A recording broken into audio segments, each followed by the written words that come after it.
Hello, guys. In this podcast, we will cover the world history for UPSC history optional in a really fun way. We would cover the topics randomly, not like we have to complete them for the exams, but in a fun way. Firstly, starting this podcast, we will start by chapter number 24 of paper 2, Liberation from Colonial Rule. In it, today, we will cover the Latin American Bolivar War, which was entirely governed by Simon Bolivar. He was a Latin American guy, one of the most important people in Latin American history. If we talk about Simon Bolivar, he was simply an idealist, an aristocrat, secure in his heritage and status, an extremely well-educated man, a deep thinker who liked things done his way, a visionary, what more? You can say a revolutionary. He was a great man. For understanding anybody, we have to understand their ideas. So, Bolivar, guys, described himself in his many letters as a liberal who believed in free market. Free market, which we see today in the modern world, was one of the ideas of the great Bolivar. When we talk about an individual, we talk about his dreams. The most important dream, guys, of Bolivar was he wanted to engender an American Revolution-style federation among all the newly independent Latin American republics, with a government solely to recognize and uphold the rights of an individual. Now, from our exams perspective, we have to understand how his political philosophy differed from the leaders of United States of America, the so-called leaders. Jefferson, the great people, one of the greatest people who changed the course of history. How he differed from them? Bolivar, first of all, he was staunchly against he was anti-slavery. He didn't like the ideas of slaves. Despite coming from Spanish America, you can understand he was against anti-slavery. The guy was crazy. But he was great in this term. Slavery has always been a cause of human concern.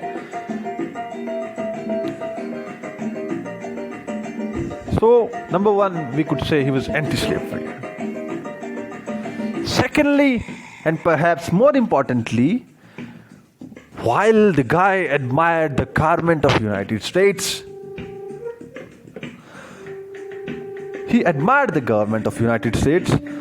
but he knew that kind of government would not work in Latin America. He wanted to adopt the idea, but he knew inside that it won't work in his territory. Now, achievement. The most important achievement of Bolivar was, during the course of his lifetime, he managed to liberate all of North and South America, and he earned himself the title of El Liberator, the one who liberated the whole North and South America. He was a great man. Visionary. Now, let's analyze the reasons for Bolivar's failure to unite the countries he liberated. If someone liberates something, he considers its birthright to govern them. But Bolivar, guys, this individual failed in it. Now, His most important dream, as we learned, was to make a United States-like confederation. Unfortunately, you can say, for Bolivar, there were to be many disheartening realities that he could no longer avoid, which would ultimately result in the failure of this great man's dreams. What was the reason number one for his failure? Firstly, he was not as successful a political leader as he was a general. We need to understand, guys. He might be a great general, he might be the liberator, but ultimately it's about politics. He was not a good political leader. He insisted his vision of a grand Columbia of the United Liberated Countries to be only one. His harsh autocratic rule led to the internal strife that resulted in civil wars and independent movements against him. The harsh truth is, guys, this great man faced the harsh truth. The harsh truth is, in only 4 years, all the countries freed by Bolivar separated themselves from their liberator, the great Simon Bolivar. Number 2 reason for his failure was he refused. This was perhaps the most prominent reason which historians sum up. He refused to realize that the people did not necessarily share his goal. After gaining freedom from Spain, you can say there was a sense of nationalism among the little colonies which Bolivar liberated. This nationalism among the colonies and the people, these people only cared about their own rights and freedom. Now, it becomes important to understand when you become independent, you want to have your own rights, you want to make your own nation on the basis of your religion, caste and culture. So they were right. Number 3 reason was geographical problems which were there. Geographical problems which Bolivar faced were further accentuated by the individualism of race and national differences. Each nation, principality was different, yet the guy Bolivar, the great Bolivar, accepted that the states all come together under one army, one flag and one nation. It becomes really impossible when there is so much diversity. He should have understood that.